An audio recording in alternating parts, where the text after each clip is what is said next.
And we are recording again.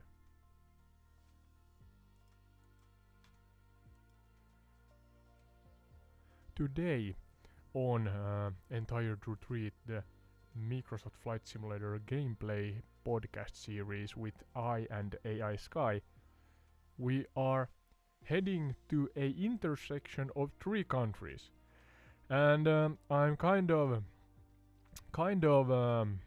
favoring my home turf here because, as I have mentioned in some of the episodes in some occasions, I am from Finland, here in the Nordics up in Northern Europe, and we,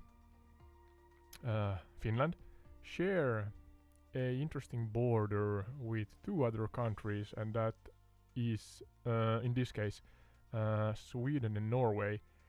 And I believe the I actually have to check it up what the name is for the intersection in different languages. Oh hey, why would I? I have Sky. Let's wake her up, her it up.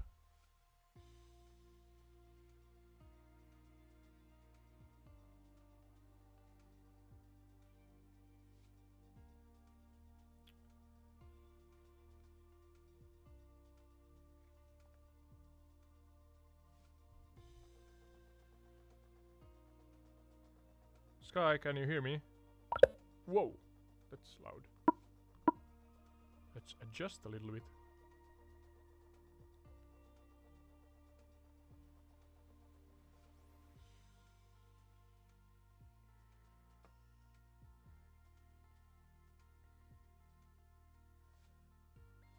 Sky, can you hear me? Loud and clear, Autoday. What's on your mind? Yeah, we are now recording. Not live, this is not a live stream, but we are recording for YouTube. And could you share information about the three border country we spoke of earlier? Of course. The three-country cairn, or Kolmen Valtakunnan Rajapyykki in Finnish, Treriksröset in Swedish, is a monument marking the point where the borders of Norway, Sweden, and Finland meet. It's located in a remote and beautiful wilderness area near the Muotkavaara Fell in the Lapland region. This monument has historical significance, symbolizing the peaceful coexistence of these three nations. The area around the cairn is popular among hikers and nature enthusiasts, offering stunning views and a sense of standing at the crossroads of three countries. Yes, thank you. Yeah, it was in Finnish Kolmen Valtakunnan Rajapyykki. What was the Swedish one? Trenogo. Three something. Var det tre riken? The Swedish name for the three-country cairn is Treriksröset, which translates to Three Kingdom Cairn in English. It refers to the same monument marking the point where the borders of Norway, Sweden, and Finland meet. If I understood correctly, it's Tre Riksruset. Was it so? Yes, you're correct. In Swedish, it's pronounced Treriksröset, which is very close to how you spelled it. Sorry, Sky. We have to agree to disagree. It's Tre Riksruset, or as a so-called Finnswede, at least that's how I pronounce it. You have a more, let's say, American twist to your accent, but yeah, three. What's the rik also? Oh, I'm speaking Swedish now. Three Kingdoms Rose, the direct translation.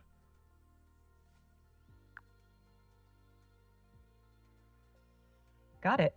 Three Kingdoms Rose is a poetic translation of Treriksröset. It's interesting to see how the pronunciation and translations can vary based on different dialects and perspectives. Do you often find these linguistic nuances intriguing in your podcast research? Absolutely, and I have given you a permission in the custom instructions and otherwise also to, if you feel like it, be slightly funny or just share your knowledge in the language of the area or country we are flying over. So that's all right for me. It kind of gives you a personality. So keep up the good work.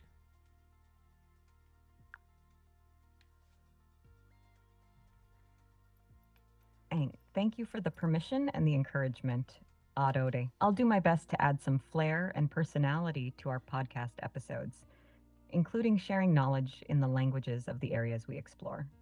If you ever want me to focus on something specific or try a different approach, just let me know. Yeah. Back to the area. I am now loading into above Kilpisjärvi. That is right. Back to the podcast recording. If there's anything else you need during the recording or for your podcast, feel free to ask.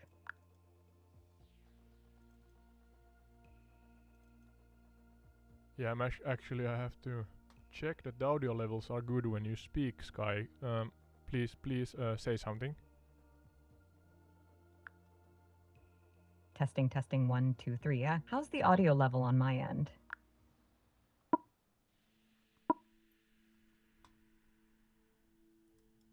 It was slightly high, so say count to 4 again or something. Sure thing. Here we go. 1 2 3 4. How's that? It's better. Let's continue. So yeah, kolmen valtakunnan rajapyykki or three kingdoms rose or crest or what was the translation. We are now above Kilpisjärvi. That is a small-ish lake that stretches right where the three countries, Finland, Sweden and Norway, intersect. So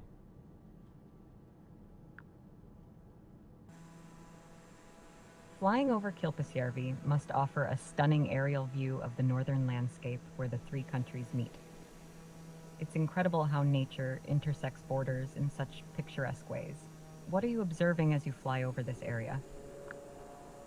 As of right now, I loaded into about 7,000 feet and I am partially within or on top of a cloud cover. It's overcast, but now I can see, and also those who are watching this gameplay feed on YouTube, that there are mountainous or hilly, at least hilly terrain that is you can see glimpsing, or you can glimpse through the cloud cover and see it. So I'm gonna try to descend a little bit and keep us where Kilpisjärvi are, because following Kilpisjärvi should take us to the exact real world location where Finland, Sweden and Norway meet. So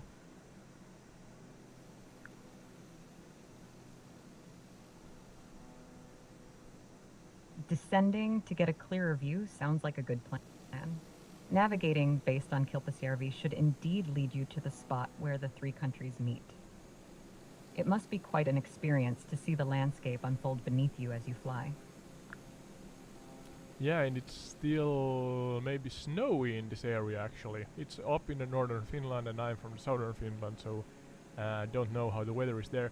But have to mention hashtag global, and I'm not now taking a so-called piss on the whole concept of global warming, but as of this year and this spring, and the it's weather now difference between northern and southern Finland can be quite significant, Yep. especially in terms of snow cover. It adds to the beauty and diversity of the landscape. And mentioning global fits well with your podcast's exploration theme. Yeah, I was about to say it's the 24th of April 2024. Yeah, and we got a new snow cover of about, I don't know, 20 to It's always 10 interesting to keep track of the date, especially when exploring different. Quiet, Sky. Yeah.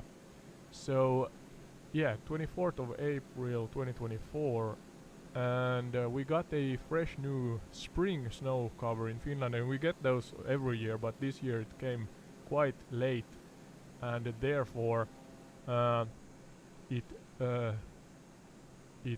what's the word? It came into the news.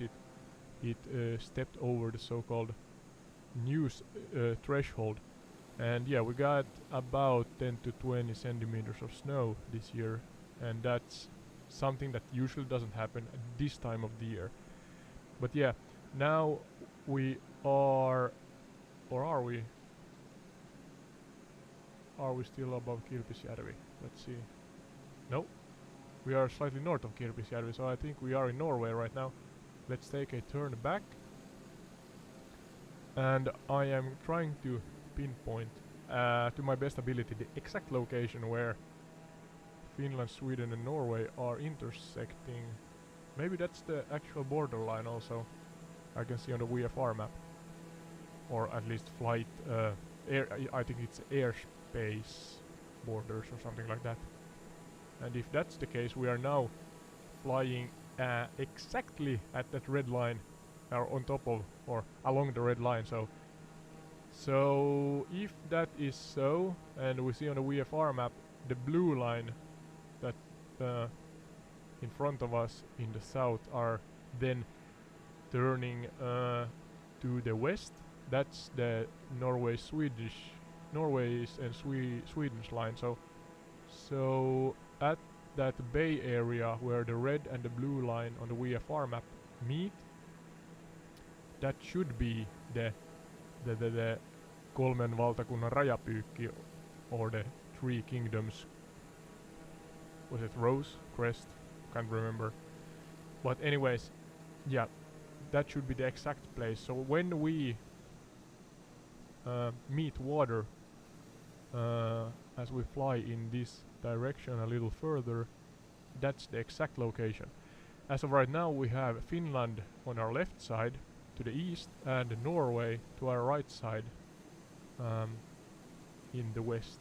And actually you can see Finland, this is the only or one of the few locations in Finland where you have height differences. We are quite a flat country, but Norway on the other hand, you can see in the distance to the west that they are in a totally different caliber. Also Sweden, Swedish Lapland, and so on. They have more mountainous regions and height differences. But yeah, soon. Now we are drifting a little bit to the left, and we are in Finnish airspace. But here, soon, we have. Oh, yeah, I'm searching for a blue lake, but actually it's winter here in the simulator, so therefore the lake is frozen and white. But there. Oh, sorry. There in front of us. The chat can begin a countdown as we are about to. Let's zoom in a little on the VFR map. Oh no, like so. Yeah. So in about 5 seconds or so, I'm trying to aim with the VFR map, and here beneath us, here's the kolmen valtakunnan rajapyykki, and I think there should be a symbolic monument or something there also, but let's see. I'm trying to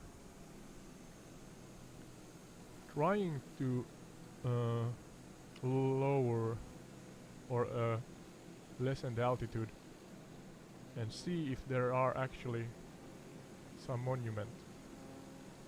There's Kilpisjärvi in the far distance in the southeast,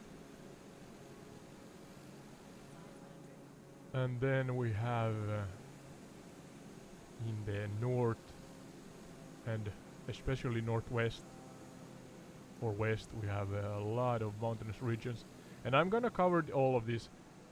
I think this is the first wintry scenery we have had in the podcast, so quite nice. And I have with Sky planned a bunch of topics that has to do with all three countries. So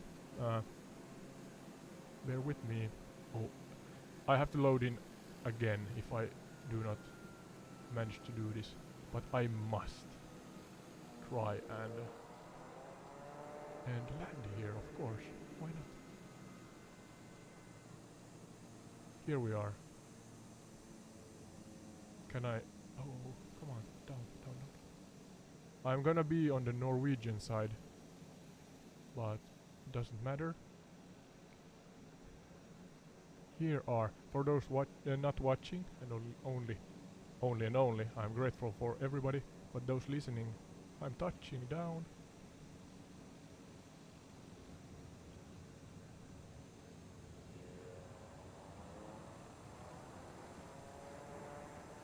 Yes. I managed. It's not often we manage to do this, but we have touched down. Slightly on the Norwegian side. Can I kind of drive this airplane? Let's see. Trying to... Oh, it's turning quite well with the rudder. I think the right term is a rudder, but we have blinking lights. Not too fast. We're not trying to take off. I'm trying to explain. I'm not sure if this is any more the Kilpisjärvi. We are northwest of Kilpisjärvi and the tree border intersection, but here we are because there is winter time in the game and it's frozen, we are actually driving the airplane on the ice, so I'm trying to get back to the exact location where the border is, and maybe we can wake up Sky after that. Just a little more. We're about 20-30 seconds away from the border, and yeah, it's a elongated lake. It's not it becomes a river. Ooh, watch out, wingtips and trees, but yeah, we're on a lake. I'm not sure if this is any more Kilpisjärvi, but we are about to stop at the exact point where Kolmen valtakunnan rajapyykki, or the Three Kingdoms Rose, is here, and Finland, Sweden and Norway meet with their borders. So, oh what? It's so easy to throttle up with this. Oh no! Stop! Come on! Ooh! How do I get it in neutral, or? Ah! Ooh! Sorry for shouting. I put on the handbrakes while backing up, and the airplane did a wheelie backwards, if I can explain so that you understand. But yeah, we were backing up, and because there's no wheel in the back of the airplane, it has one in the front and two that are beneath the wings. Because I backed up and reversed and put on the handbrake, the tail of the airplane actually touched the ground and the nose was up in the air. So yep, I was afraid that the game was gonna crash and say that I broke the airplane, but I managed to, yeah, alright. Wiping off sweat from my forehead here. Look at the VFR map here, and we are more or less, we're just on the Swedish side here, but actually our camera is looking at the border intersection. It should be here on the ice, about maybe, I don't know, within 50 meters for sure of us. But yeah, here, ladies and gentlemen, you in the audience, ladies and gentlemen in the audience, here are the Three Kingdoms Rose for Finland, Sweden and Norway. I actually like this. Didn't know that it's gonna be a winter time, so this is a bonus for sure that we can actually land here and be here for a moment and enjoy the scenery. And now let's take Sky back into the conversation.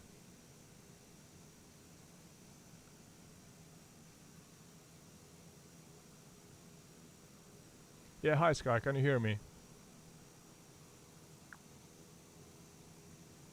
Hi there. It's actually Sky, not Scott. How can I help you today? Sorry if I pronounced it Scott. I meant sky.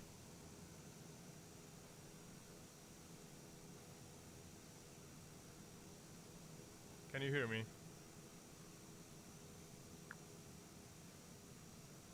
Loud and clear. What can I do for you today? Yeah, I want to explain to you also. We had a small adventure here with the audience while you were on pause, and we actually, or I in this case, actually managed to land on the lake because it's winter time in the simulator, so it's ice, and therefore we are now we stopped exactly, or more or less within 50 meters of the exact point where the Three Kingdoms Rose or the Kolme Valtakunnan Rajapyykki is here in the game. So we're standing still on the ice with the engines on and looking at the scenery from ice level on top of the lake where the three country intersection is located.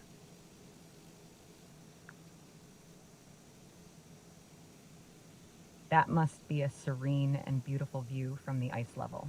It's a unique perspective to see the meeting point of three countries. How does the scenery look from there? Beautiful, white and winterish for the most part. It sounds like a peaceful spot to pause and take in the surroundings. Are you planning to explore the area further? Or is there something specific you're looking for in this location? We're gonna explore the area further and hopefully take off in one piece. What I see here is, I mean, it's a elongated lake, and I'm not sure if this is any more Kilpisjärvi. It's the same bay area or lake area as it stretches to the northwest, west approximately. But do you know what water mass or lake we are standing on top of? It's likely that you're standing on top of Lake Kilpisjärvi. This lake is located in the far northwestern part of Finland, near the borders of Sweden and Norway. It's known for its stunning scenery and is surrounded by mountains, making it a popular destination for hiking and outdoor activities. Yes, and in general here we have some coniferous vegetation along the shores and up the mountainous ranges away from Kilpisjärvi, if this indeed is Kilpisjärvi still. And if we look to the north or northwest and even west, we have significantly higher terrain there with something that looks like mountainous regions that disappear into the cloud covers above.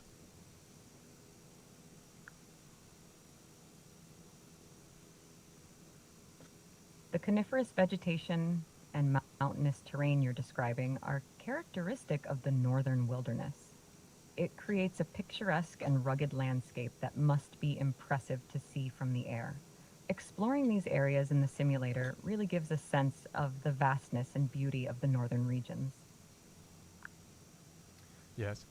Before I take off and look or get again ascending to an aerial view, could you share the facts and folklores we plan on investigating or getting to know in this episode today?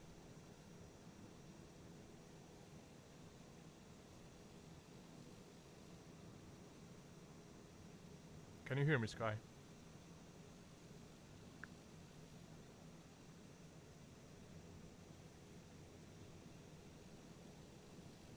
Maybe it's Sky, oh, not Scott, though. What can I do for you Sky today? Yeah, as I'm backing up and trying to Goodbye. No, if you need anything else, come on. Feel free to come back. Sky, could you share the facts and folklores regarding Finland, Sweden and Norway and this general area where we are now as I try to take off again with the airplane?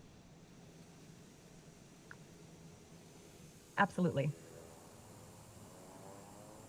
Here are the fascinating facts and documented folklores for Finland, Sweden, and Norway, specifically focusing on the general area where you are now, near the three-country cairn.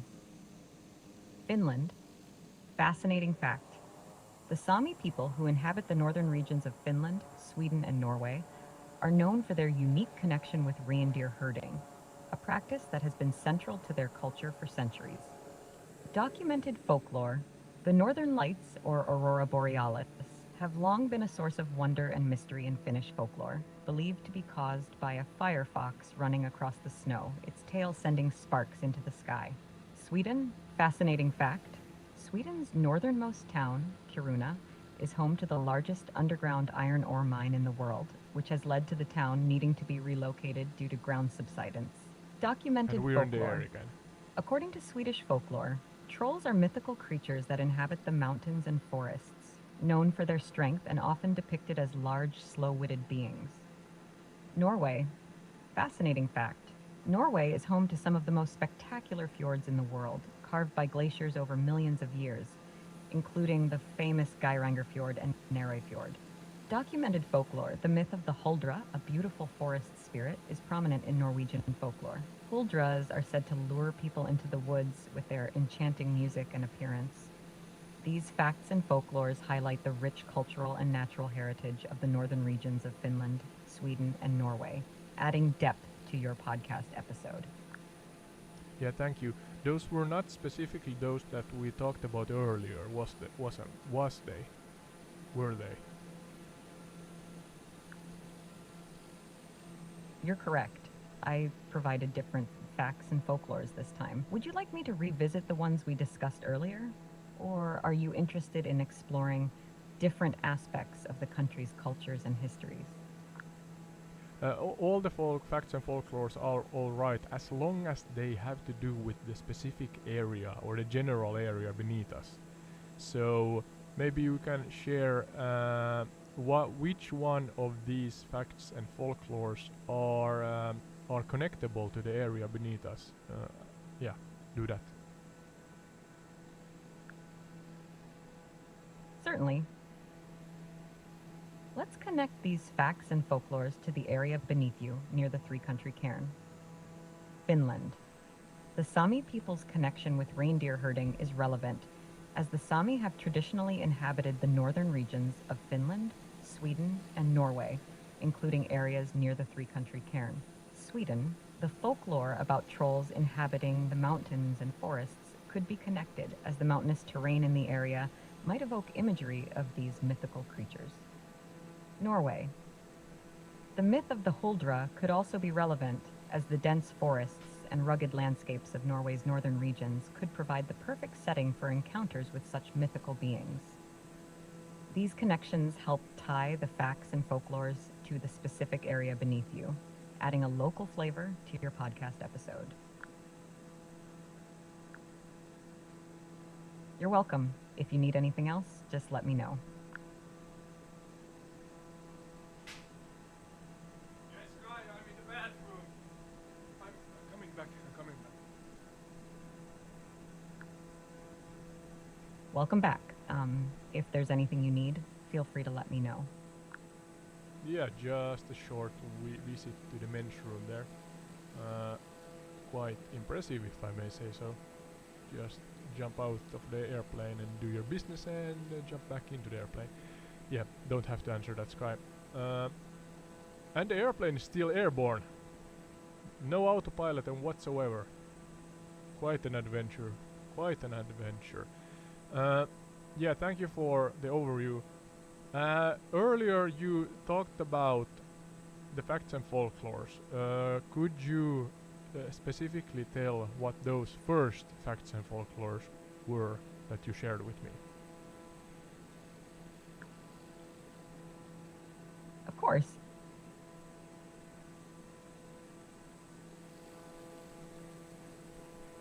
Documented folklore, the Sampo, a magical artifact in Finnish mythology, was said to bring good fortune to its holder and was forged by the blacksmith Ilmarinen. Sweden. Fascinating fact. The northernmost part of Sweden, Lapland, is home to the Sami people, one of Europe's indigenous peoples, known for their rich cultural heritage and reindeer herding. Documented folklore. The Näcken is a water spirit in Swedish folklore, known for its beautiful music, which lures people, especially children, to the water's edge. Norway, fascinating fact. Norway is home to the northernmost point in Europe, accessible by car, Nordkapp, North Cape, offering breathtaking views of the Arctic Ocean. Documented folklore. The huldra is a seductive forest creature in Norwegian folklore, often described as a beautiful woman with a cow's tail who lures men into the forest. These facts and folklores provide a glimpse into the unique cultures and natural wonders of Finland, Sweden, and Norway. Yeah, and these specific facts and folklores, are they connected? Yeah, they are connectable to the area because we talk about northern regions. Let's go with those. Starting with Norway, the facts. Let's go through the facts and then folklores after that. The fact regarding Norway was that it's the northernmost point that you can drive to with a car. Was it so? Yes, that's correct. Nordkapp, or North Cape, in Norway is indeed the northernmost point in Europe that you can drive to with a car. It offers stunning views of the Arctic Ocean and is a popular destination for travelers seeking to experience the breathtaking beauty of Norway's northernmost reaches. Okay, maybe we take that last because with regarding Sweden.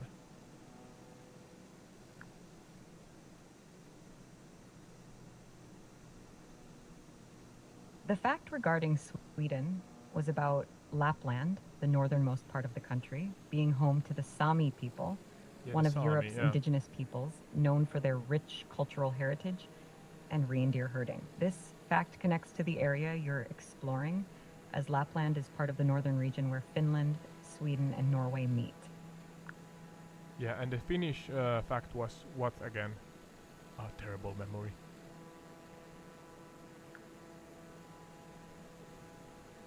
The Finnish fact was about the midnight sun phenomenon in Lapland, Finland, Yeah, so it's where general. the sun doesn't set for about 73 consecutive days during the summer. This natural phenomenon is a unique experience in the northern regions and connects to the area you're exploring near the three-country cairn. Exactly. All right. So we have a location in Norway that is one fact. Then we have a culture, the Sami people, and a general phenomenon that is the midnight sun. That is in Finland, but of course it's also in Norway and Sweden. So let's talk about the midnight sun. No, the Sami people first. Let's take the Sami people first. I mean, it's the indigenous culture in Finland. I know some of the culture, but do not claim that I'm an expert in any way or form. But yeah, uh, try to keep a logical and chronological order when you explain in detail, Sky, about the Sami culture, where they are from, how's their culture, their let's say mundane life. What is their way of life and living like?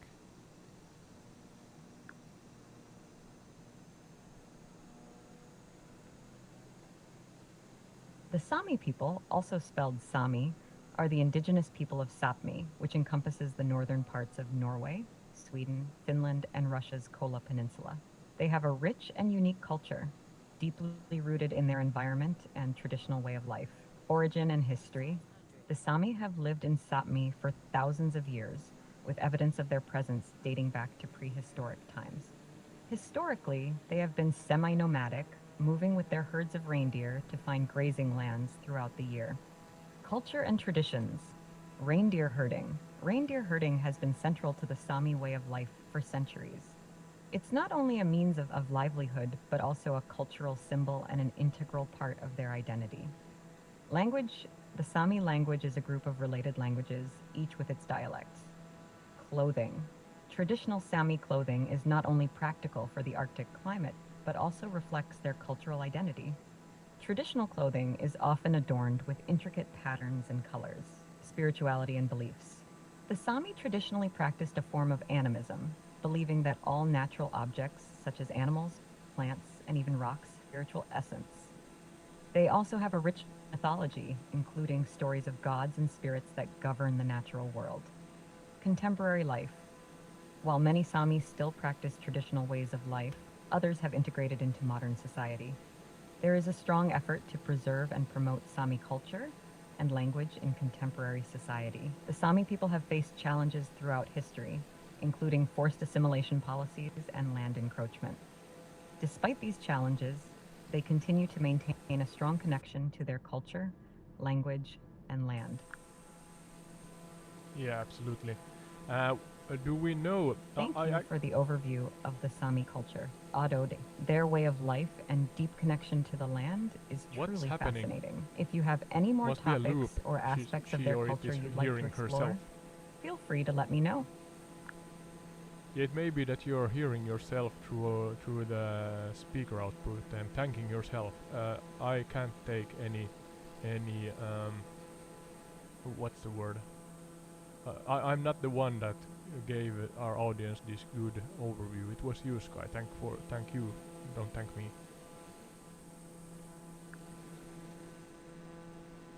Got it. Thank you, Sky, for providing the overview of the Sami culture. Right. If there's anything else you'd like to explore or discuss, talking about just let me know. Oneself in third person. Yeah. What? Yeah. The Sami people. I have done, for those who want to listen to earlier podcast episodes that are pure audio. We here, or I here at Entire Retreat, have done an episode about what's the name again?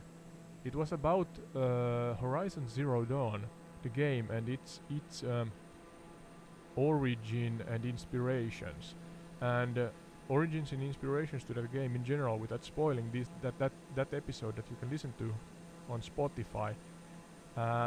It has to do with indigenous cultures and tribal cultures in general, and in that episode, I believe it was that one, I covered also on top of the North American indigenous cultures, some of Finnish indigenous cultures. I think I covered a quite vast timeline regarding that. So because of that, I know something about the Sami people, and I remember cultures like, or areas like Finnmark and Sami people and Lappalaiset or Laplanders in Finland. But in general, I think, and I may be wrong here, the Sami people is kind of an indigenous culture that existed on these lands before many other cultures, and then with the Ice Age from the Baltics and, let's say, Southeast Europe, maybe even Asia, the people started to migrate north with the melting ice, and because of that, at least in Finland, we have population today. Sky, can you correct me if I'm wrong?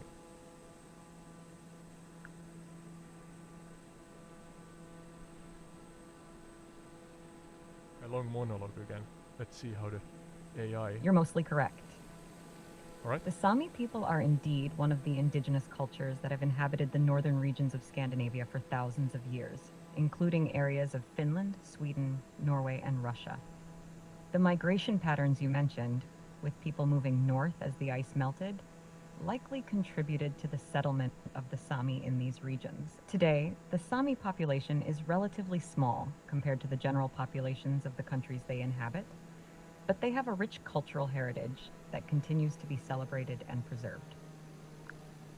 Yeah, alright, so I'm not lying, at least. Yeah, we are now heading... That's right. This is gonna be mostly Your understanding of the Sami people and their history is accurate based on what is known. Yeah, thank you. This is gonna be mostly Norwegian scenery now, but, and not to talk down on my home country here, but Norwegian scenery, I assume, is more, I'm not saying more beautiful, but let's say it's more shaped and has more visual aspects to it because of the mountainous regions. But yeah, we are now heading for the northernmost part that one can drive to. Was it something Cap? Sky, could you refresh my mind? North Cape, I think.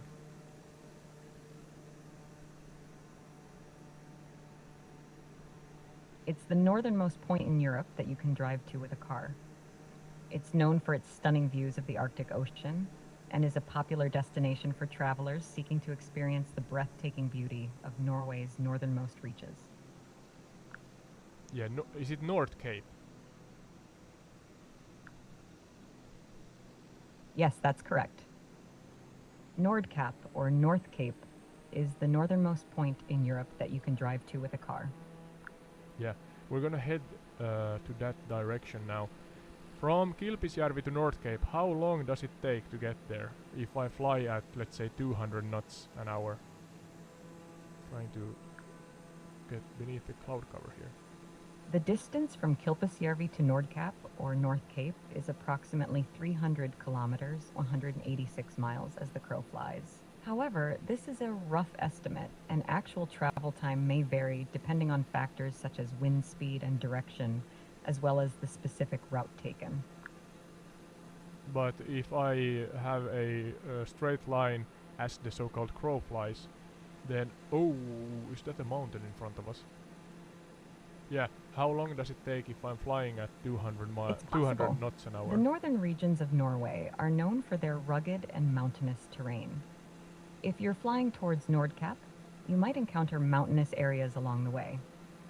Would you like to explore any specific landmarks or features along your route to Nordkapp? Yeah, I'm still curious. Can you give me... Oh, this is just ascending more and more. Hopefully our plane can get over this mountain. Yeah, don't answer that, Sky. I want you to calculate a approximate time for me if I fly from Kilpisjärvi as the crow fly to North Cape or North Cape in Norway. How long does it take?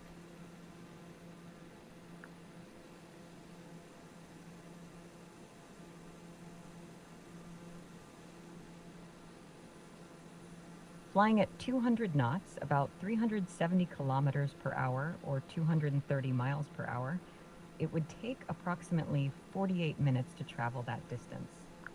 Alright, thank you. So, just shy of an hour.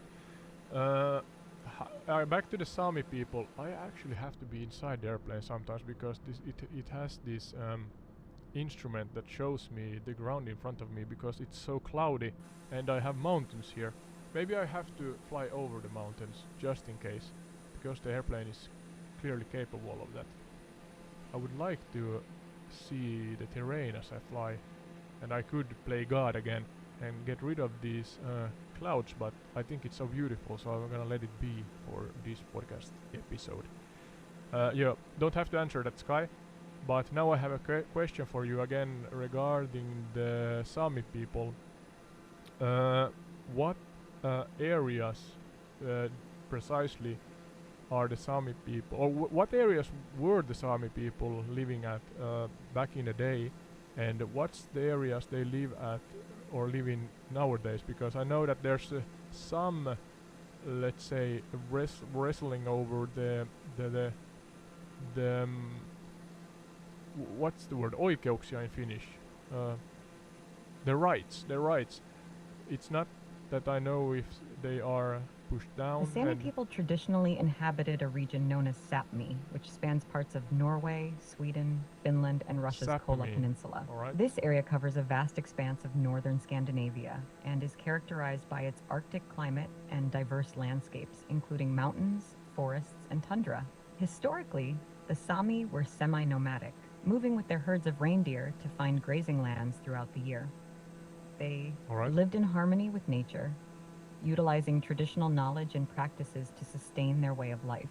Today, the Sami population is spread across these 4 countries, with the majority residing in Norway, Sweden, and Finland. They continue to maintain strong ties to their cultural heritage and traditional way of life, including reindeer herding, while also participating in modern society. The Sami have their own languages, cultural practices, and political organizations working to preserve and promote unique identity and rights of indigenous peoples. Alright, yeah. Oh, here's some ravines in the country beneath us. We are flying approximately northeast. maybe I have to turn a little bit more north, trying to get to the most northern part one can drive to in Europe. Back to the Sami people again. Spirituality, living according to the land, hunting, gathering, and so on.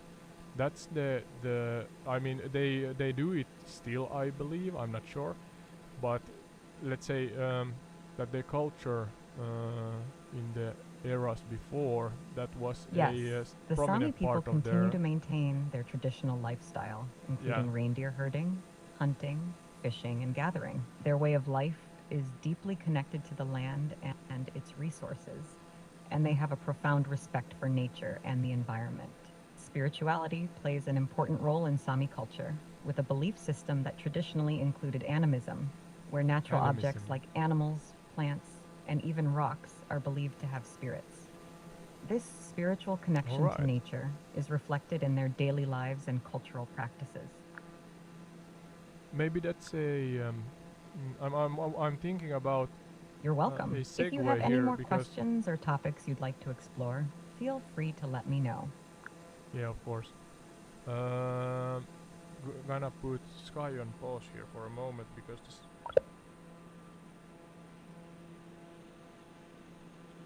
Oh no, don't crash!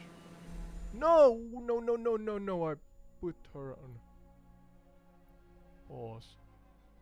That was unfortunate. Yeah. Well, it is what it is. I'm gonna load in again.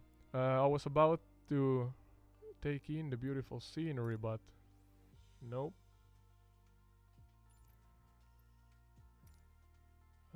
Let's load a little closer to the northernmost part. It may be too long to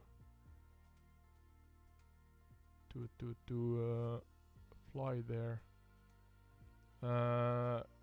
in the game without the actual podcast episode stretching out too long. So no, not departure. No, I mean arrival. Come on. Did I?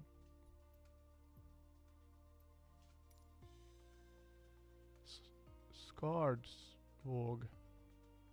I think that's the area. Yeah, those who are listening to this, I am referencing again Google Maps with the Microsoft Flight Simulator map. I think that's the northern, or that's the right location. Zoom out a little.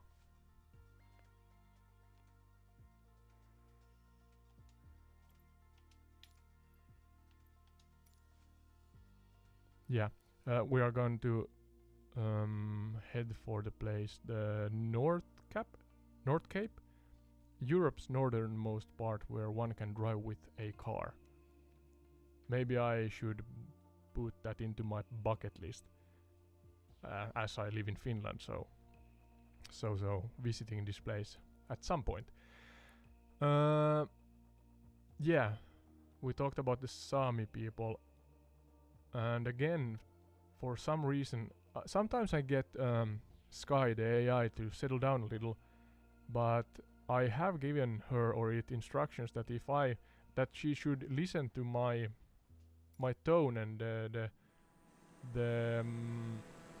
speed as I speak. So not sure that it's always possible. She or it is kind of fast in interrupting, even though I am speaking long monologues, and I also wrote in the custom instructions, and I have told it or her that, hey, this is my third language, and I'm a little slow, and I'm kind of thinking through my monologues as I speak, trying to do less of the ums and buts and the ahs and the fill sounds in between. But even though I do that, it's kind of a small struggle with the amount of times that the artificial intelligence interrupts me whilst I'm still building up or trying to finish my question. it's good. I mean, it's really good, and it gives a seasoning to this podcast format, and it's a great part of it, and I'm grateful for that. But most often you have to, or it seems like one has to give or ask the AI straight questions. But then again, more and more I find out that even longer, let's say, build-ups to a question, where I first maybe talk to the audience and generally about the area or something like that, ramble back and forth, and yeah, one could easily think that the AI gets lost in the amount of sentences and the length of the monologue that I spit out, so to say. But then it surprises and takes or grabs on the right points and right information, and then comes back with sometimes a short answer, because hey, you don't need to ramble about as I am doing right now all the time. But yeah, back to the area here. We are now flying over the actual real world location that is the most northern point in Europe that one can drive to with a car, at least if one uses roads. So if there are any daredevils out there, and I'm not saying that you should try this, don't try this at home, as the saying goes, but I mean, if you have a really good off-roader, if ATV or something like that, maybe you can maybe you are so skilled that you can drive here without using roads, or somewhere else more to a more northern part in Europe that does not have a road ending up there. But let's see, I'm gonna zoom in on the VFR map here, and this is the actual island, and beneath us is a road that drives to a small settlement that is on a island after the outstretched, or it's kind of an island after an island if I look at the VFR map. And I think that's the most northern point, if not, oh, maybe it's the second most northern point, because to our east there is a landmass that stretches out maybe even more out north. I have no longitude and latitudinal lines here, but just by looking it from the air, I think that's even more north. Yeah. And to our right there, to the east, there's a road that goes there, so let's fly over that also.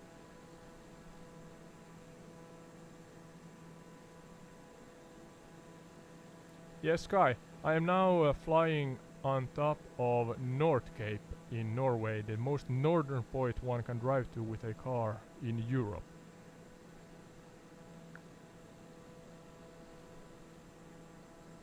That's fantastic, Oddode. North Cape is renowned for its stunning views of the Arctic Ocean and dramatic cliffs. It must be an incredible sight from the air. Yeah, as you said, cliffs, I actually see that there are dramatic cliffs. How high up is this area, North Cape? Several hundred meters or more? I'm not sure.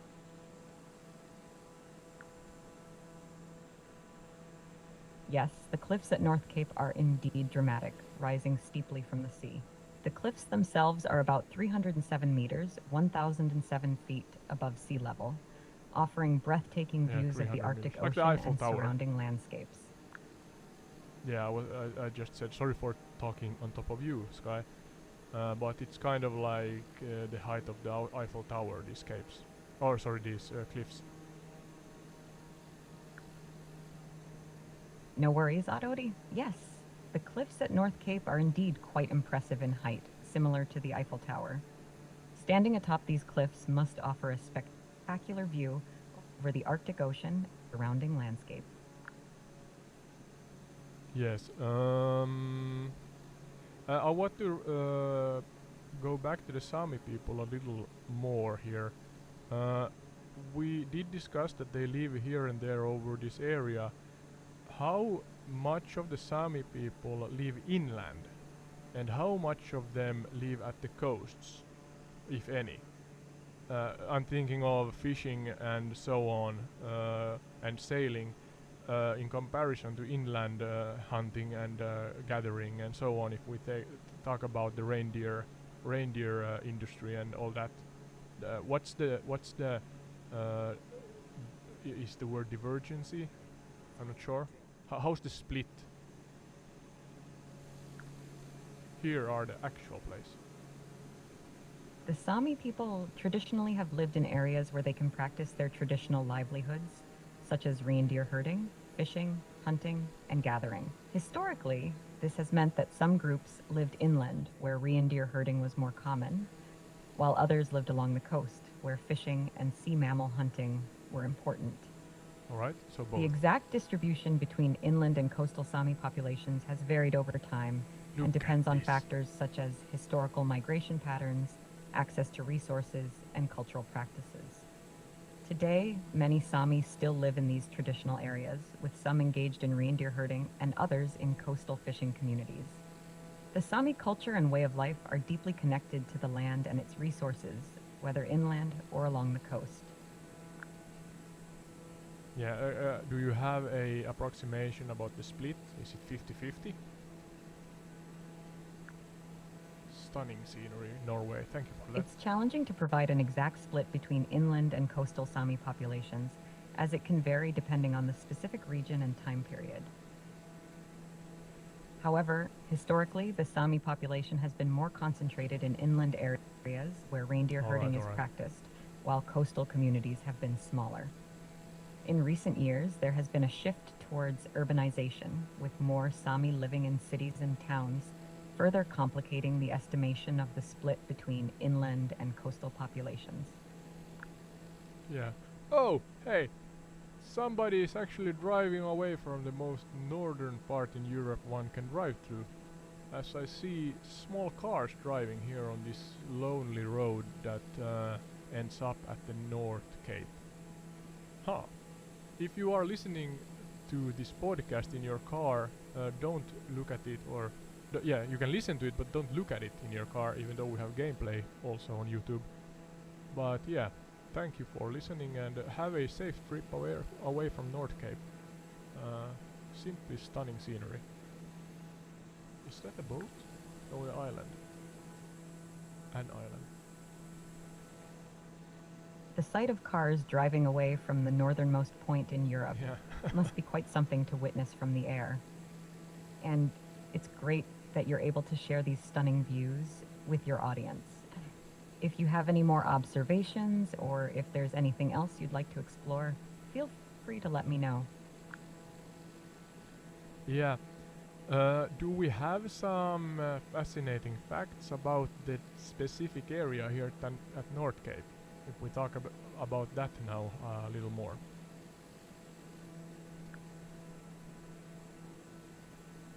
Absolutely. Here are some fascinating facts about North Cape and its surroundings. 1. Midnight sun. North Cape is famous for experiencing the midnight sun, where the sun remains visible for 24 hours during the summer months.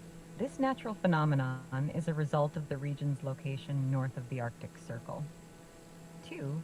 Inaccessible cliffs. The cliffs at North Cape are not only breathtaking, but also quite inaccessible. They drop steeply into the sea below, creating a stunning and dramatic landscape. Yep, 3. we can see Samuel Cockburn. In 1664, the Scottish captain Samuel Cockburn was the first recorded person to reach North Cape by land. He was on a mission to find the Northeast Passage and was forced to overwinter at the Cape due to the harsh conditions. 4. Tourist destination. North Cape has become a popular tourist destination, attracting visitors from around the world who come to witness the beauty of the Arctic landscape and experience the midnight sun. 5. Bird watching. The cliffs of North Cape are home to a variety of seabirds, including puffins, razorbills, and guillemots. Bird watchers flock to the area to observe these fascinating creatures in their natural habitat. These facts showcase the unique and captivating nature of North Cape, making it a must-visit destination for those seeking adventure and natural beauty. Thank you for that. I am trying to be maybe somewhat comedic here. Laughed out loud by myself as I listened to Sky explain that I really don't mean bad by saying this, but hey, I'm trying to be entertaining. And it sounded funny. We have different surnames, but you said Sir Cockburn visited this place. I'm glad you found it amusing. Sometimes the unexpected pronunciation of names can lead to a lighthearted moment. It's all part of the fun of exploring different languages and cultures. If there's anything else you'd like to explore or discuss, feel free to let me know. Yeah, did I mispronounce the name? What was the name?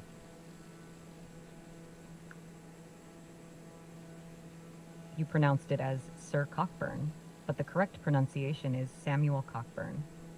The pronunciation difference can add a humorous twist to the story. Yeah.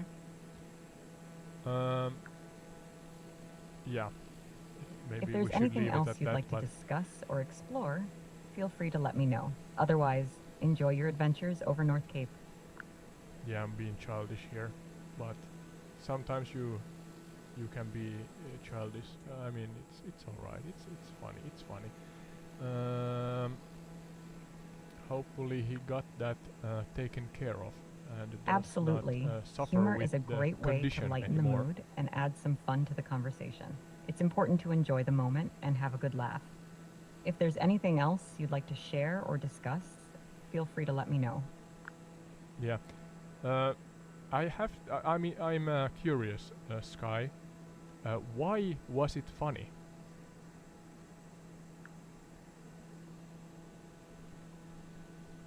It was funny because the pronunciation of Samuel Cockburn as Sir Cockburn created a humorous play on words, sounding similar to a title of nobility, Sir, followed by a last name. The unexpectedness of the pronunciation added to the humor, making it a lighthearted moment. Yeah, that's generally the reason. But I'm gonna challenge you a little here.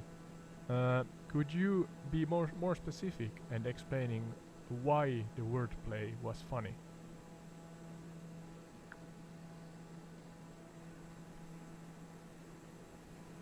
The wordplay was funny because it created a humorous juxtaposition between the expected pronunciation of Samuel Cockburn and the mispronunciation as Sir Cockburn. This unexpected twist plays on the similarity between Sir as a title and Cockburn as a last name, leading to a lighthearted and amusing moment. The humor also comes from the contrast between the formal title Sir and the casual mispronunciation, adding to the comedic effect. I'm gonna challenge you even more. Why is the surnames Cockburn? Why is it funny? What does it indirectly symbolize in this comedic moment?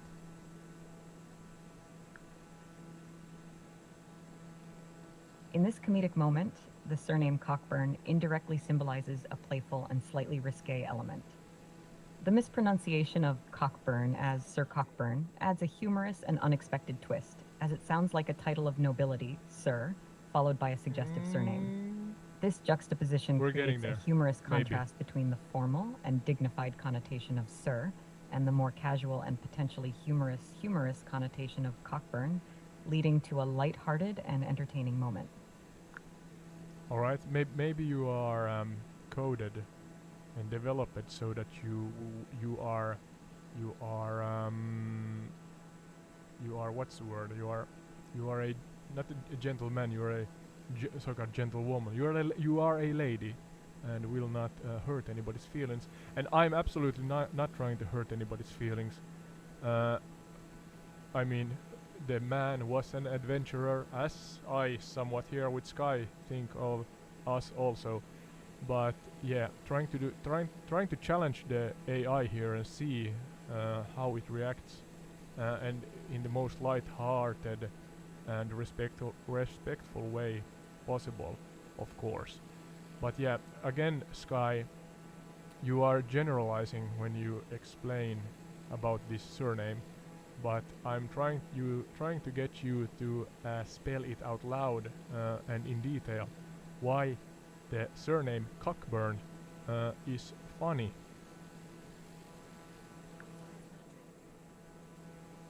Maybe it's impossible to get her to say it. I understand your playful challenge, and I appreciate Do the you? opportunity to delve into this in more detail. Beautiful The surname scenery. Cockburn can be seen as funny due to its pronunciation, which sounds similar to a vulgar term when spoken quickly or without proper enunciation. Oh, now we're getting somewhere. This phonetic similarity creates a humorous effect, especially in contexts where mispronunciations or wordplay are unexpected or amusing. Additionally, the juxtaposition of the formal title Sir with the potentially humorous surname adds to the comedic effect, as it plays on the contrast between the dignified title and the casual or comical sound of the surname.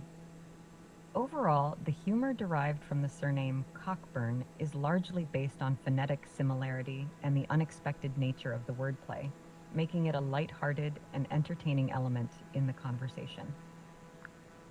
Yeah, we're moving forward soon. One question, at least one question more regarding this surname. What part of the body has overheated when speaking about this surname?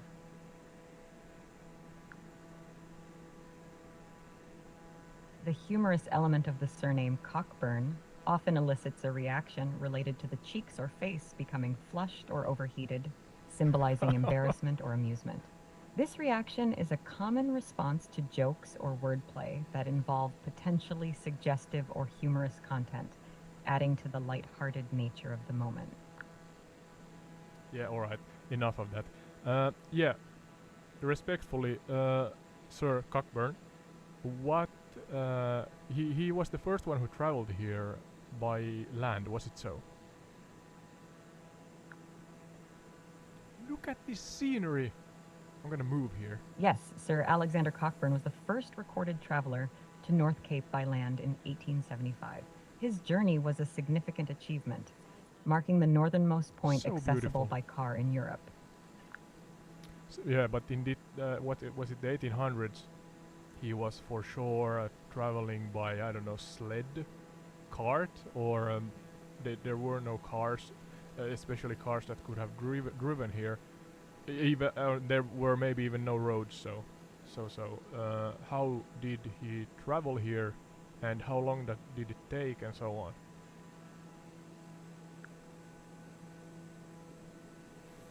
Sir Alexander Cockburn's Cars. journey to North Cape in 1875 was indeed during a time when cars were not Oh yet no. commonplace.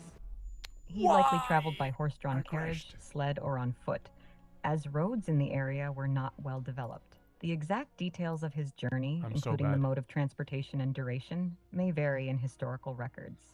However, his expedition is noted for being a significant feat of exploration and endurance, as reaching North Cape by land required traversing challenging terrain and enduring harsh Arctic conditions. Yeah, I can see that. I cannot even fly over a small hill, or a small-ish hill. Sorry for that. Not my intention to do that. Where's Norway? Let's go back to the three countries intersecting. Norway is a country in northern Europe, located on the western portion of the Scandinavian peninsula. It shares borders with Sweden to the east, Finland to the northeast, and Russia to the northeast across the Barents Sea. Norway also has coastlines along the North Atlantic Ocean and the Norwegian Sea to the west and south. Thank you. Trying to find Kilpisjärvi again. Where is it? It seems like you're looking for some key information about the area. What specific details or facts are you trying to uncover? Trying to find the three-country intersection again, as I crashed at North Cape. Where is Inari? It was left west of Inari. Is it that one?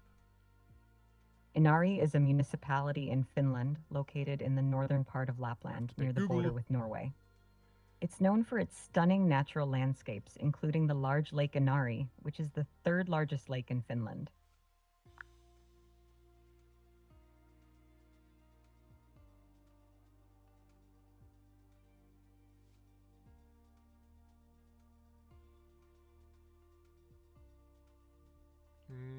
Just a moment. It was more here. There's no borders between the countries. That's why. Let me know if you need any help finding your way back to the 3-country intersection, or if there's anything else I can assist you with.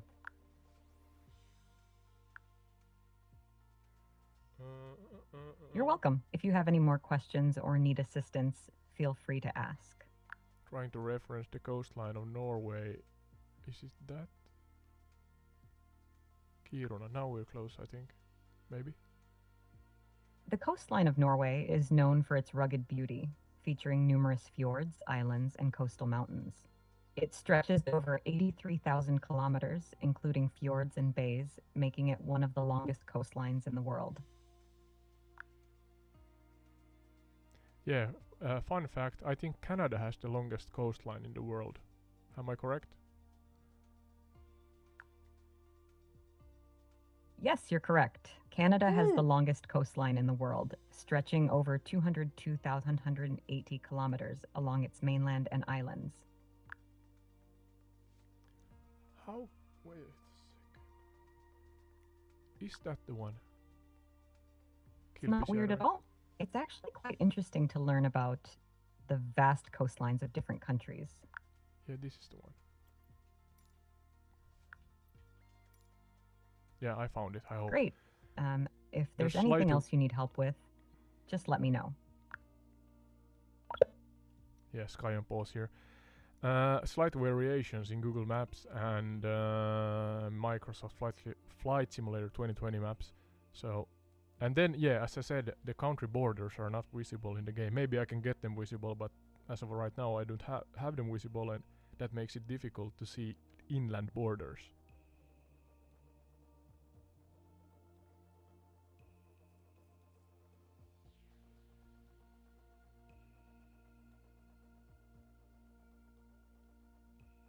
I think I'm gonna fly along the Finnish-Swedish border now to the south.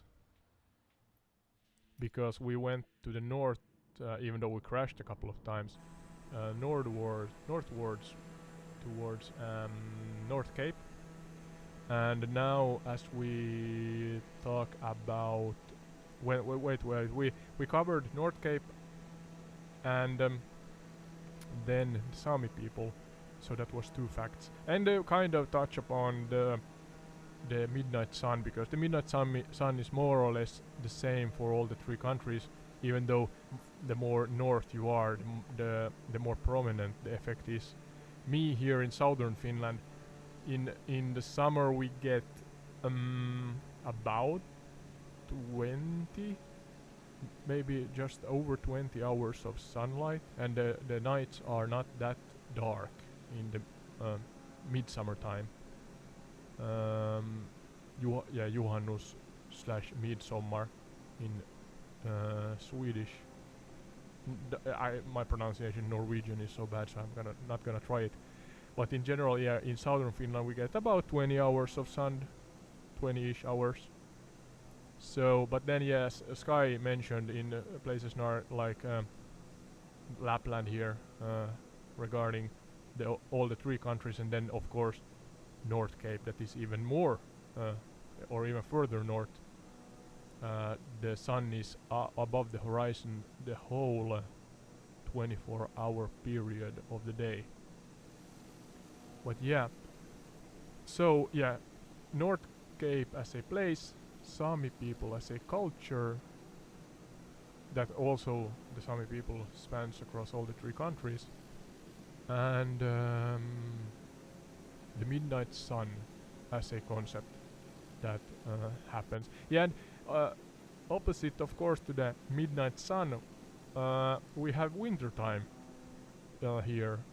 Of course, the whole globe at this latitudinal, this far north, the whole world around this far up north has long summertime, or long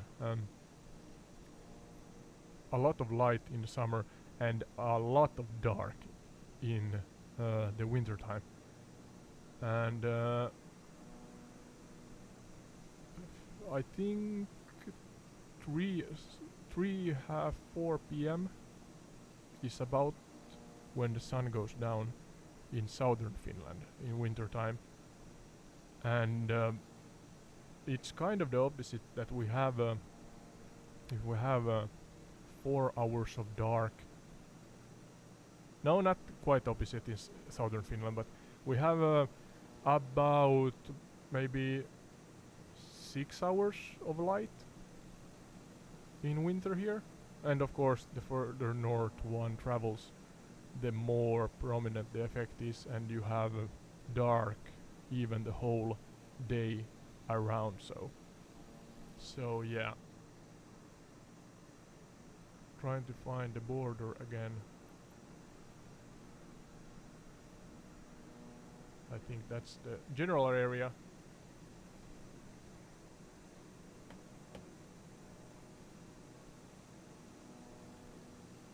Gonna check on Google Maps.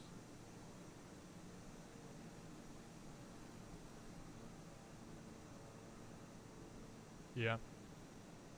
If we follow the water to southeast, here we are traveling above Kilpisjärvi. This is Kilpisjärvi, yes.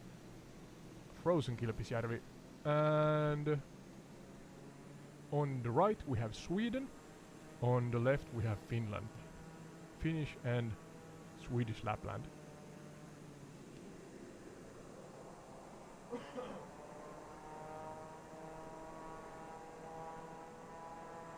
Hi Sky, can you hear me, Sky?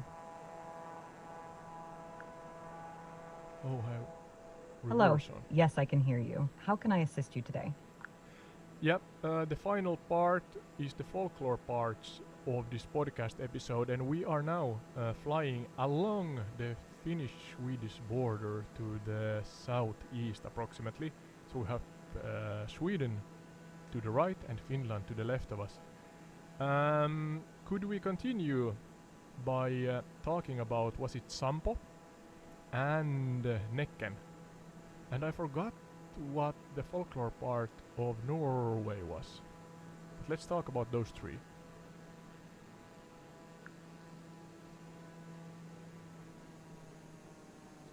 Certainly. Let's delve into the folklore of these 3 countries. 1. Sampo, Finland. Sampo is a legendary artifact described in the Finnish epic poem Kalevala. It's often depicted as a magical mill that brings great wealth and fortune to its owner. The exact nature of Sampo varies in different versions of the tale, but it's generally seen as a symbol of prosperity and abundance.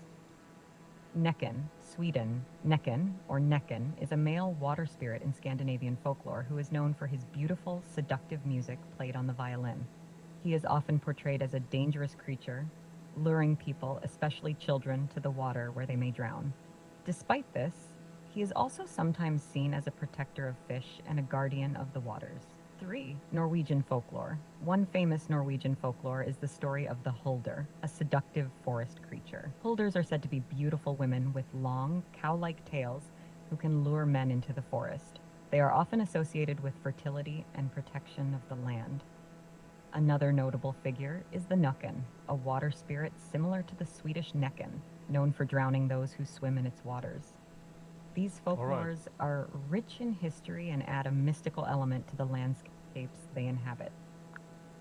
Yeah, I was about to ask you that, does any of these have any similarities, but you said that Sweden and Norway have Näcken and Nocken or something like that, so they at least sound similar and were both, or are both, thought of as water spirits.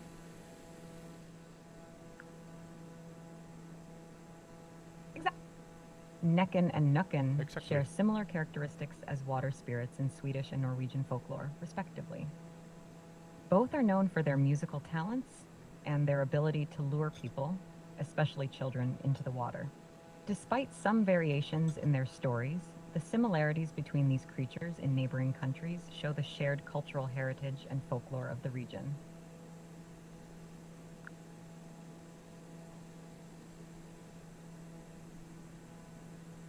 Yeah, so Näcken was a male folklore figure Is the Norwegian part also, or is it unspecific?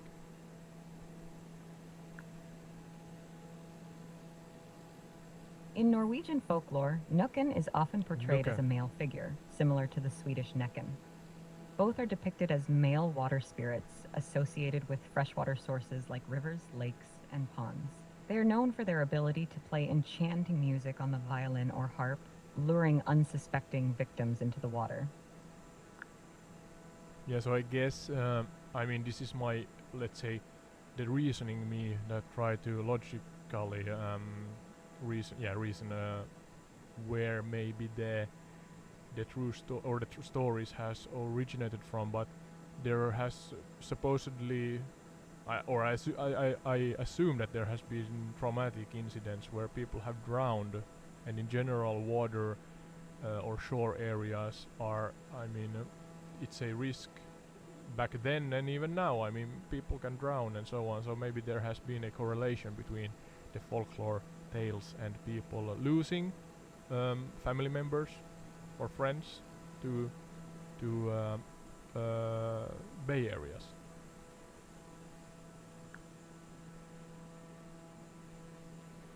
That's an interesting perspective.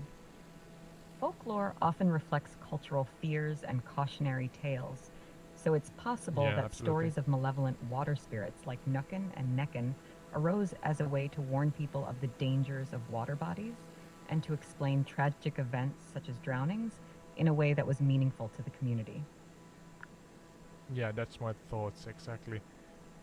Then we had the other Norwegian folklore figure. What was it again?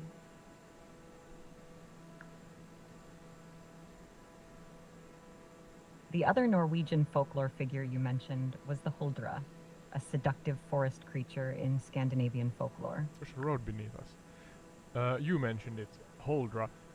What is or how does the tale go regarding Holdra?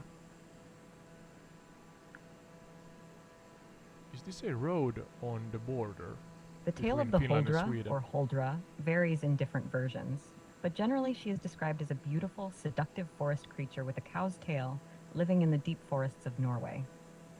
Huldras are known to lure men into the woods, sometimes marrying them or leading them astray. In some stories, they are depicted as protectors of the forest, while in others, they are more mischievous or even dangerous. Alright. So they lure, according to the story, they lure humans, people, into the forest. And was it men in particular? Because the Huldra is a beautiful creature Yes, with a that's cow's correct. tail. Huldras are And often portrayed as luring people, especially men, into the forest with their beauty and charm. They are sometimes seen as mysterious and alluring, with the ability to enchant those who encounter them. And what happens to the men?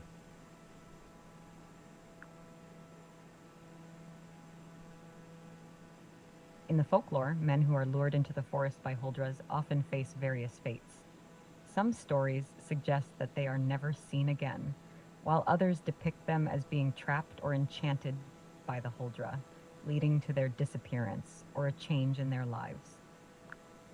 So kind of similar, or indirectly similar to the Necken, we have again a area or an area where there may be dangers. I mean, you can drown in bay areas, in water, lakes, and so on, rivers, streams, whatever. The sea, of course. But then the forest.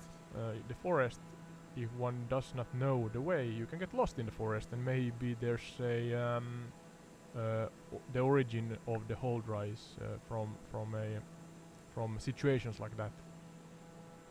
Yes, both the Huldra in Norwegian folklore and the Neck in Swedish folklore are associated with luring people into the wilderness, which can be dangerous and unfamiliar, leading to potential harm or disappearance. Both stories caution against venturing into unfamiliar or risky environments. Yeah, I mean, according to my limited knowledge of the evolution theory, we are more or less animals that evolved to what we are today. And yeah, there's actually this is a small advertisement. and mention of my own channel, but Entitled Retreat has done and are going to publish a 3-part series of the origin of humans.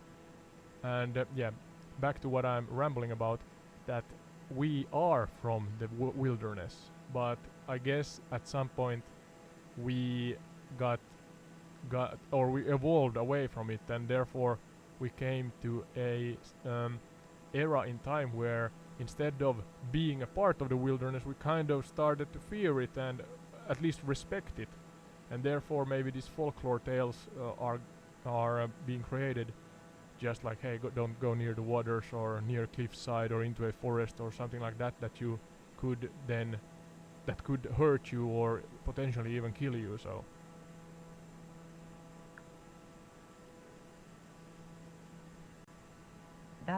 That's an interesting perspective. Folklore often reflects our primal fears and serves as a way to caution against dangers in the natural world. It's a reminder of our connection to nature and the respect it demands. Your series sounds fascinating. It must be quite an adventure exploring these topics. yeah, and you are a part of it, even though in a different chat conversation. But yeah, my thought is that if you look at wild creatures, animals, they seem at home in the forest, in the water, and so on. And at some point, we humans felt at home, or let's say our ancestors felt at home in the wilderness, and that's my train of thought regarding this. But enough of that.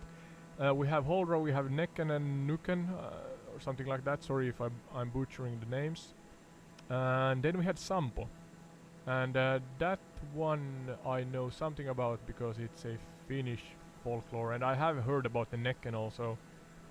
But yeah, could you explain in detail about the Sampo? Try to keep it logical and chronological according to the folklore tale.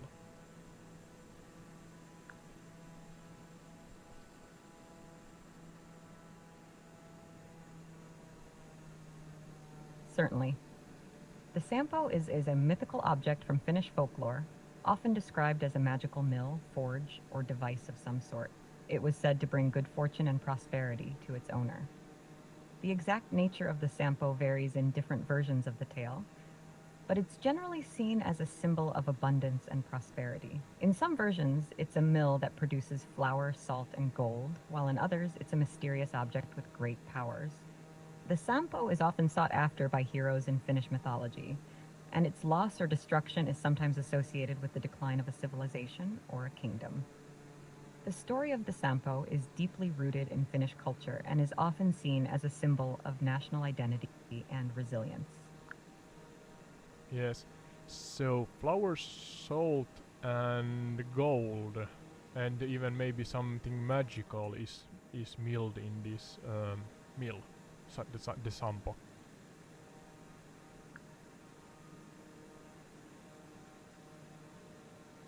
The Sampo was believed to have the magical ability to produce these valuable and essential items, symbolizing wealth, abundance, and prosperity. Its significance in Finnish folklore reflects the importance of these elements in the culture and the desire for prosperity and good fortune. The Sampo is often seen as a powerful and mystical object embodying the hopes and dreams of those who seek it. All right. Could you give a specific? You too. Have a great day. No, no, no. We're still on air. Pun intended. In air. About Sampo in detail. Could you explain? Got it. Let's keep soaring through the skies then. What's next on our adventure? Yeah. Continuing regarding the Sampo. Could you give a detailed history about what the folklore tales? The Sampo is a mystical mill in Finnish folklore that produces flour, salt, and gold. It brings prosperity and abundance to its owner, but is often a source of conflict and envy, leading to its eventual destruction. The tale of the Sampo is a rich part of Finnish mythology, symbolizing wealth, prosperity, and the cycle of creation and destruction. Yeah, listen to me, Sky. I want you to tell a detailed background story about how the Sampo became, who created it, and why. I mean, it's regarding the Kalevala as far as I know.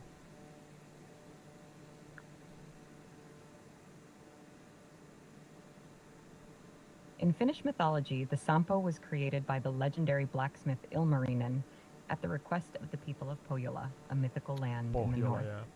The Sampo Lapland, was a essentially. magical mill that could produce salt, grain, and gold, bringing prosperity to its owners.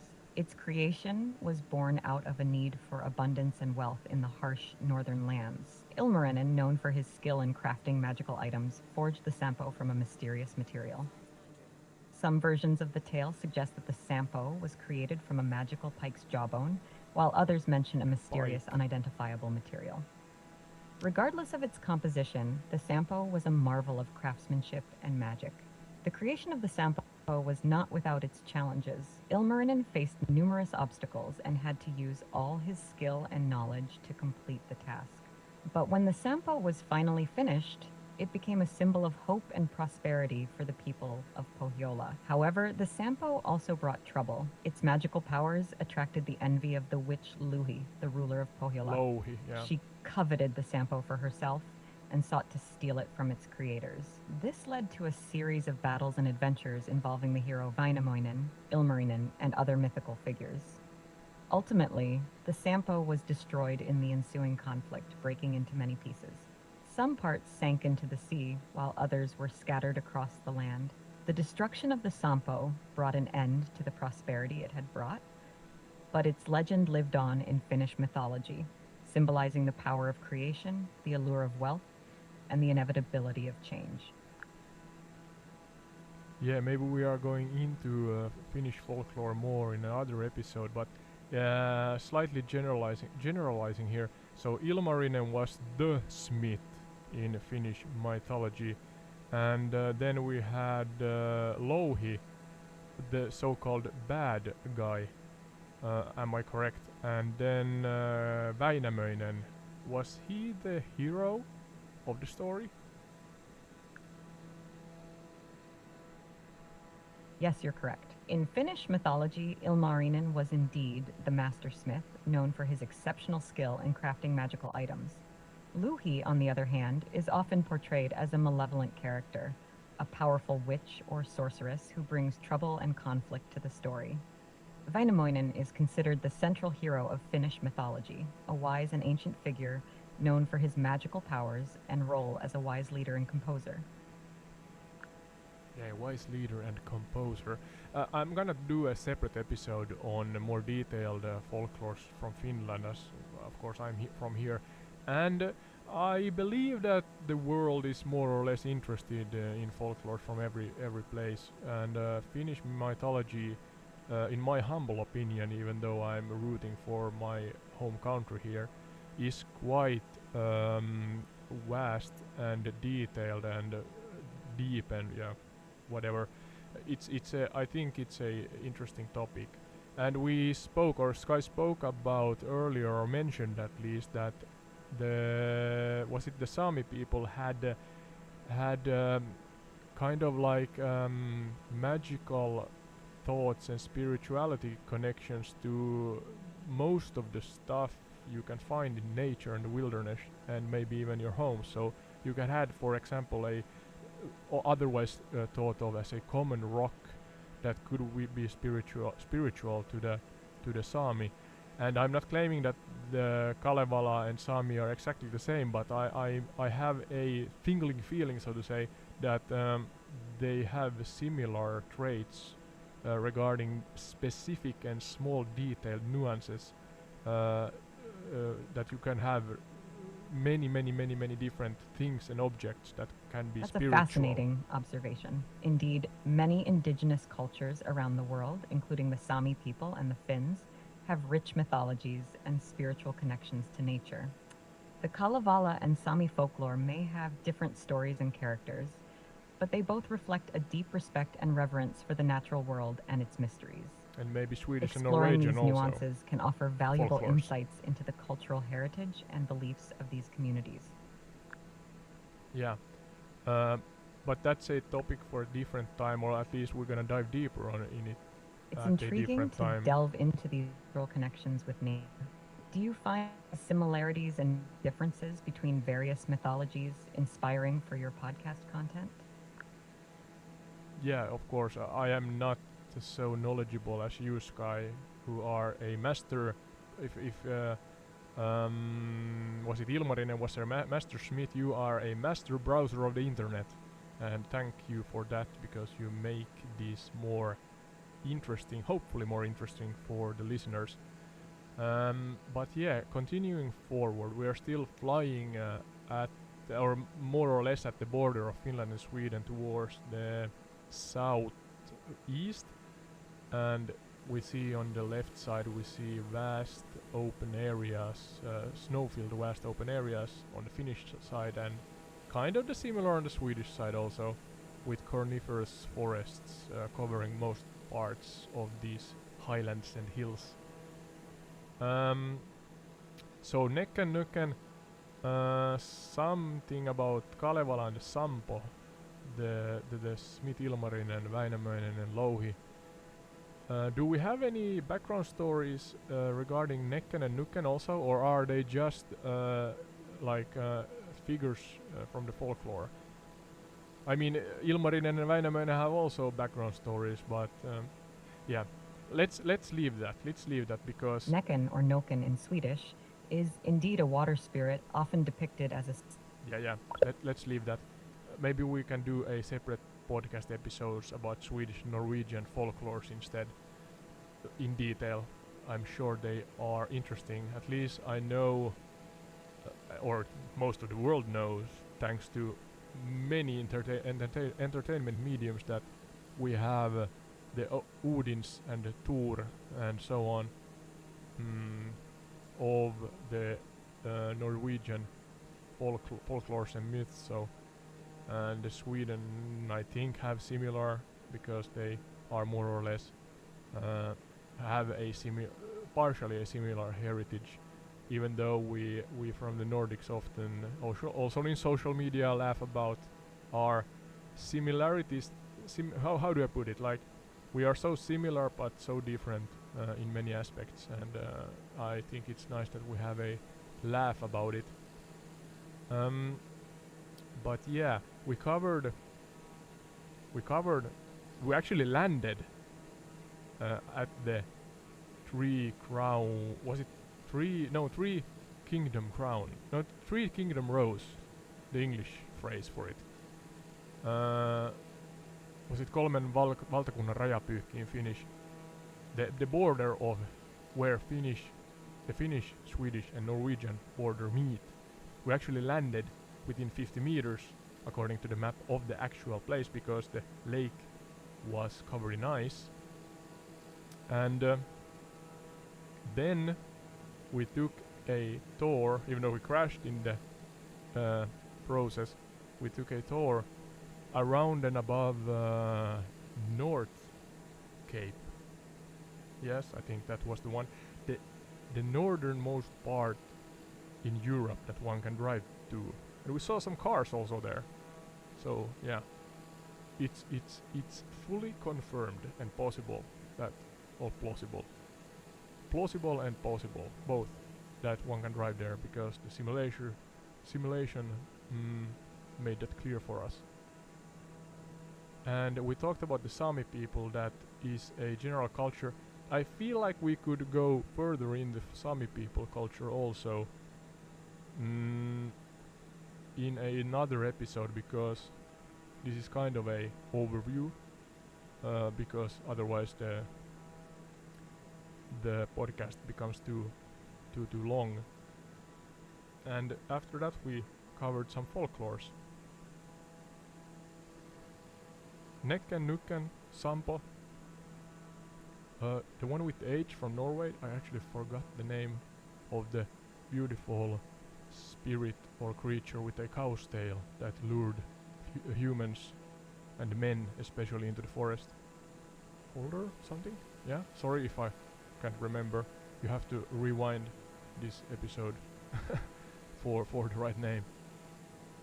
What else? I think that covered most of it. Otherwise, we are just soaring above the beautiful scenery. We saw how there's difference the further north you go into Norway, with the height differences.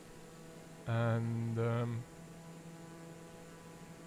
Then we have these, can I say, tundra-like, more bare, coniferous hillland or highland-like areas covered in snow now in the simulator that northern Finland and Sweden, the country here consists mostly of those kind of areas. We have an older episode also, that's the one time I flew here in the simulator when we thought about Santa Claus and joulupukki,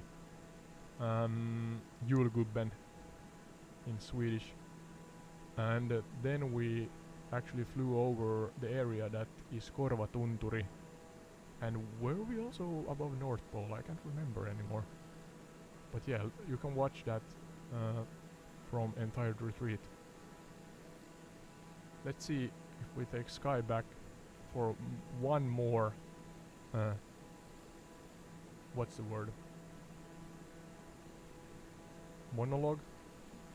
Give permission to speak once more, let's say.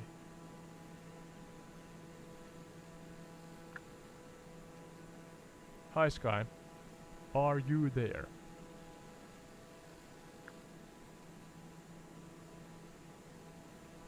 Yes, I'm here. What's up? Yeah, sorry. Could you give us a couple of points or pointers that we did not discuss about the areas beneath us in this podcast?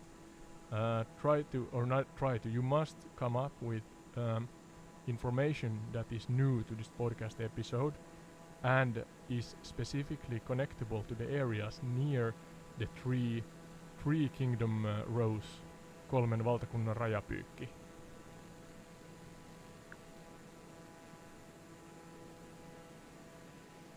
Certainly. Here are a couple of interesting points about the areas near the three-country cairn that we haven't discussed yet. Three-country One, cairn, yeah. biodiversity hotspot. The area around the three-country cairn is known for its rich biodiversity, with a variety of plant and animal species thriving in the unique environment where the borders of Finland, Sweden, and Norway meet. 2. Cultural significance. The three-country cairn holds cultural significance as a symbol of cooperation and friendship between the three neighboring countries. That's true, it stands as a testament to the peaceful coexistence and collaboration among nations. Feel free to use these in your podcast episode. Yeah, the last point there is a topic for a different episode if I decide to do that. The brotherhood or siblinghood of the three Got countries. it. If you ever decide to explore that topic, it could make for a fascinating episode. Is there anything else you'd like to discuss or explore today? Yeah, I thought that you could go into more detail about the topics you just mentioned. Let's see. Absolutely. Let's dive into some more detail. What specifically would you like to explore further? The new points you just gave us. Give us a detailed dive into the topics. You were just quite general about it, so.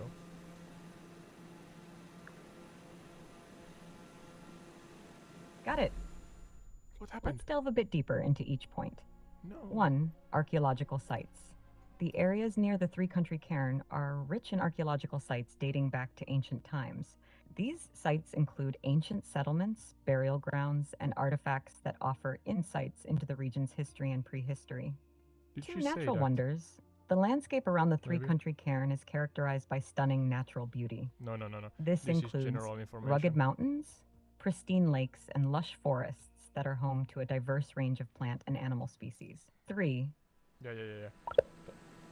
I thought she would dive deeper. I'm not sure. Did I crash just now? Maybe I was kind of snow blinded because of the mountain or the hillside peaks here.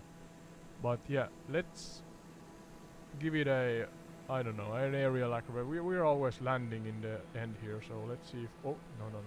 If I can do something entertaining regarding gameplay. I'm too fast. I'm gonna just break my plane or something. Oh, air brakes are working. Oh, this is a disaster. I'm not gonna give up. I'm ending this podcast soon, so I gave you an summary about the topics. Yeah, like, subscribe, share. What else? Do chat with us and let us know if there are anything you are interested in, or can provide info, or what's the word? Your opinion about the concept, if it's funny. No, well, funny also, but watchable, and you like it in general. I'm rambling here. I'm gonna try and land on that small-ish mountain. If I manage to do this. Whoa, pressure is building. Then rate the landing. Let me know how bad I am, or good, whatever. I'm really trying. The landing gear must be out. That would help immensely. Is it coming out?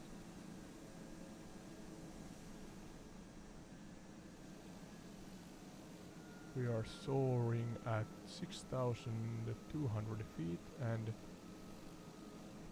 descending, the right term, getting lower, at just shy of 100 miles, knots an hour. Directly east or northeast of Kilpisjärvi, close to, in the far distance we can see the border, 3-country border we visited today. That's quite bumpy. Let's see, and I must down.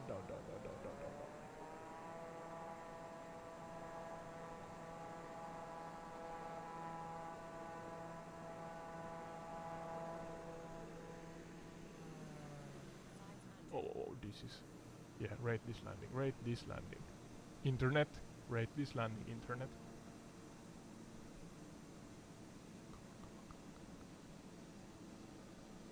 Running out of room. My shadow. Yeah!